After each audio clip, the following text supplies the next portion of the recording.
ओम नमो नारायण भक्तगणों। आज मैं आपको श्राद्ध पक्ष में सुनी जाने वाली कथा सुनाऊंगी। इस कथा के श्रवण करने से हमारे पूर्वजों की मुक्ति होती है और वो हमें अपना आशीर्वाद भी प्रदान करते हैं। अपने पितरों का श्राद्ध करने से पितर बहुत प्रसन्न होते हैं और हमारे जीवन में उन्नति प्रगति के मार्ग प्रशस्त होते हैं। श्राद्ध के 16 दिन में ये कथा सुनने से हमारे पितरों को मुक्ति मिलती है। तो कथा इस प्रकार है। कथा को आप बड़े ही प्रसन्नचित मन से और पूरे भाव के साथ सुने, तभी इसका फल आपको प्राप्त होगा। एक समय की बात है। एक बहुत ही छोटा सा गांव था। उस गांव में एक साहूकार दंपत्ति के एक बेटा और एक बेटी थे। साहूकार दंपत्ति ने अपने दोनों बच्चों का विवाह कर दिया था। उसके कई बरस बाद साहूकार दंपत्ति का स्वर्गवास हो गया। साहूकार के बेटे का नाम धोंधो और बेटी का नाम धोंधी था। जब उसके माता पिता का श्राद्ध आया तो धोधो ने अपनी पत्नी से कहा कि मैं अपने माता पिता का श्राद्ध करने गयाजी जा रहा हूँ, तो तुम पीछे से श्राद्ध में 16 दिन तक मेरी बहन और उसके बच्चों को घर बुला के जिमा देना। तब धोंधो की पत्नी ने कहा कि हे स्वामी, आप निश्चिंत होकर गयाजी में श्राद्ध करने के लिए जाइए। मैं रोज़ आपकी बहन और उनके बच्चों को घर बुला के जिमा दूंगी। उसके बाद धोंधो अपने माता पिता का श्राद्ध करने गयाजी चला गया। हालांकि धोंधो अपनी पत्नी का स्वभाव भली भांति जानता था, परंतु वह कर भी क्या सकता था। अब पीछे से धोंधो की पत्नी अपनी ननद को घर बुलाकर उससे घर का सारा कामकाज कराती और फिर ठंडा बासी भोजन खिला देती। तब जिस दिन धोंधो के माता पिता का श्राद्ध था, तब उस दिन धोंधो की पत्नी अपनी ननद के घर न्योता देने गई और बोली कि बाईसा, कल आपके माँ बाबूजी का श्राद्ध है। जब आपके आंगन का पीपल का पेड़ हिले तो भोजन करने आ जाना, पत्ते हिले तो मत आना। अब पत्ते तो हिले लेकिन पेड़ नहीं हिल रहा था, तो बेचारी धोंधी अपने बच्चों के साथ अपने घर में ही भूखी प्यासी बैठी रही। धोंधी और उसके बच्चे पेड़ पर टकटकी लगाए देखते रहे कि कब पेड़ हिले और हम जीमने जाएं। इस तरह सुबह से दोपहर, दोपहर से शाम और शाम से रात हो गई। सभी भूखे प्यासे ही सो गए। सुबह होते ही धोंधी के बच्चे भूख से तड़पने लगे, तो धोंधी ने अपने बच्चों से कहा कि मैं तुम्हारी मामी के घर भोजन बनाने के लिए जा रही हूँ। जब आटा लगा लूँगी तो आटे के हाथ में नाली में धोऊंगी, तो तुम सब नाली में मुंह लगा करके आटे का पानी पी लेना। धोंधी के बच्चों ने ऐसा ही किया। धोंधी अपने बच्चों को भूख से व्याकुल देखकर रोने लगी। उसके आंखों से आंसू बह निकले। उधर जब धोंधो गयाजी में अपने माता पिता का श्राद्ध कर रहा था, तो उनकी जलांजलि में खून के आंसू गिरने लगे। धोंधो ने पंडित जी से इसका कारण पूछा, तो पंडित जी ने कहा कि कोई तुम्हारी बहन बेटी को तंग कर रहा है। धोंधो समझ गया कि मेरी ही पत्नी ने मेरी बहन को रुलाया होगा। श्राद्ध के 16 दिन बाद धोंधो अपने घर आया। घर आते ही उसने अपनी पत्नी से पूछा कि तूने श्राद्ध में 16 दिन तक मेरी बहन और उसके बच्चों को भोजन करने बुलाया था या नहीं। तो उसकी पत्नी बोली कि अजी, आप भी कैसी बातें करते हैं। मैंने उन सबको श्राद्ध में गरम गरम भोजन खिलाया था। मैं खुद भूखी रहती थी, लेकिन उन्हें सबसे पहले भोजन कराती थी। भला मैं आपके माता पिता के श्राद्ध पर उन्हें भोजन करने के लिए कैसे ना बुलाती।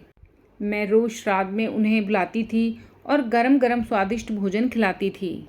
उसके बाद ही मैं स्वयं भोजन करती थी। धोंधो उसी समय अपनी बहन के घर पहुंचा और बहन से पूछने लगा कि बहन, श्राद्ध पर तेरी भाभी ने तुम्हें भोजन करने बुलाया था या नहीं। तुम सबने भरपेट भोजन खाया था या नहीं। तो धोंधी ने अपने भाई से कहा कि भैया, हमने भरपेट भोजन किया था। बच्चे भी बड़ी खुशी खुशी से जीमे थे, क्योंकि भाभी ने निमंत्रण ही ऐसा दिया था कि पेड़ हिले तो भोजन करने आना, पत्ते हिले तो मत आना। तो भैया पेड़ हिला नहीं तो हम लोग जीमने गए नहीं। भाई ने जब ऐसा सुना तो उसे बहुत क्रोध आया। उसने घर आकर अपनी पत्नी को बहुत डांटा। धोंधो की पत्नी ने मन ही मन निश्चय किया कि इस अपमान का बदला तो मैं ननद बाई से लेकर रहूँगी। तब दूसरे दिन धोंधो की पत्नी तबीयत खराब होने का बहाना बनाकर पलंग पर चादर ओढ़ कर सो गई।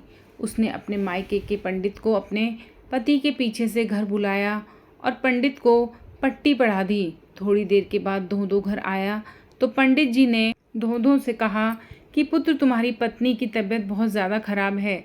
अगर तेरी बहन मुंह काला करके गधे पर बैठ कर आए तो तेरी पत्नी जल्दी ही स्वस्थ हो सकती है।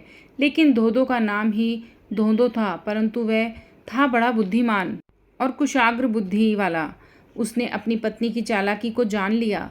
तभी धोंधो को एक चालाकी सूझी। उसने अपनी पत्नी से कहा कि भाग्यवान, अभी अभी तेरे गांव से एक व्यक्ति आया था। उसने कहा कि तेरे पीहर में आग लग गई, सारा धन माल मलकियत जलकर राख हो गया। केवल तेरे माता पिता भाई भाभी जान बचाकर घर से निकल पाए हैं। तेरे माता पिता भाई भाभी भतीजे भतीजी भूखे मर रहे हैं। अगर तू उनके लिए भोजन की व्यवस्था कर दे तो मैं उनको जाकर दे आऊं। लेकिन तू भोजन कैसे बना पाएगी? तेरी तो खुद तबीयत खराब है। इतना सुनते ही धोंधो की पत्नी पलंग से उठ गई और बोली कि अजी, आप भी क्या कहते हैं? मेरे माता पिता भाई बहन भाभी भतीजे सब भूखे हैं और मैं यहाँ पलंग पर सोती रहूँ? आप ठहरिए, मैं अभी उनके लिए हलवा पूरी सब्जी बनाए देती हूँ। यह सुनकर धोंधो मन ही मन मुस्कुराने लगा। धोंधो की पत्नी ने अपने मायके वालों के लिए हलवा पूड़ी खीर सब्जी बनाई और बैलगाड़ी में गेहूँ जौ बाजरा चावल गुड़ तेल घी के पीपे और भोजन बैलगाड़ी में लदवा दिया। भतीजे भतीजियों के लिए दूध देने वाली गाय बछड़ा सहित बैलगाड़ी के पीछे रस्सी से बांध दी। उसके बाद धोंधो की पत्नी अपने बच्चों से बोली कि देखो बच्चों, ध्यान रखना, ये गाड़ी तुम्हारे नाना मामा के घर ही जानी चाहिए। कहीं तुम्हारे पिताजी यह सामान तुम्हारी बुआ के घर देकर ना आ जाएं। धोंधो के बच्चे अपनी माँ की हरकतों से अच्छी तरह जानते थे और वो अपनी माँ की हरकतों से बहुत दुखी भी थे। उसके बाद धोंधो अपने बच्चों सहित बैलगाड़ी को लेकर चल पड़ा। तब एक रास्ता नाना मामा के घर की ओर तो दूसरा रास्ता बुआ के घर की ओर जाता था। बैलगाड़ी बुआ के घर पहुंच गई। सारा सामान धोंधो ने अपनी बहन को दे दिया और वहां से अपनी पत्नी के मायके में पहुंच गया। वहां जाकर उसने अपने सास ससुर और सालों से कहा कि आपकी बेटी बहुत बीमार है। पंडित जी ने कहा है कि अगर आप लोग काला मुंह करके गधे पर बैठकर अपनी बेटी से मिलने आएंगे तो वह जल्दी से ठीक हो जाएगी। माँ बाप और भाई भाभीयों ने सोचा कि अपने तो एक ही बहन है, अगर ऐसा करने से उसकी तबीयत ठीक हो सकती है तो ऐसा करने में हर्ज ही क्या है। तब दूसरे दिन उन सब ने अपना मुंह काला करके गधे पर बैठकर अपनी लड़की से मिलने आ गए। जब वे अपनी बेटी से मिलने आए तो उस समय उनकी बेटी चक्की पर आटा पीस रही थी और आटा पीसते पीसते बोल रही थी कि मैं तने पूजूं सांझा होली मर जावे सासू नंदोली।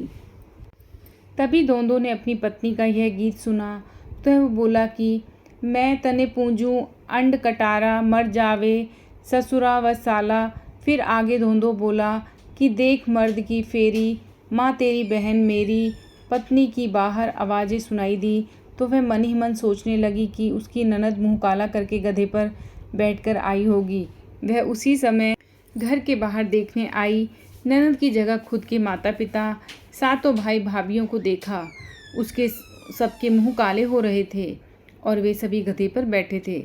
यह सब उसके पति ने कहा कि घर में पिसे गौरी, घर में देख नागा की टोली।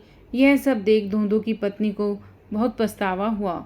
उसके बाद धोंधो ने पूरे नगर में यह ढिंढोरा पिटवा दिया कि कोई भी बहन बेटी का जीव न दुखावे और श्राद्ध में पितरों की तृप्ति के लिए बहन बेटी को भोजन कराने के लिए ज़रूर घर पे बुलावे। इस तरह आज हमने श्राद्ध में 16 दिनों तक सुने जाने वाली कथा का श्रवण किया है। यदि आपको मेरी ये कथा पसंद आई है तो आप मेरे चैनल को सब्सक्राइब करें, वीडियो को लाइक एंड शेयर भी करें। धन्यवाद दोस्तों।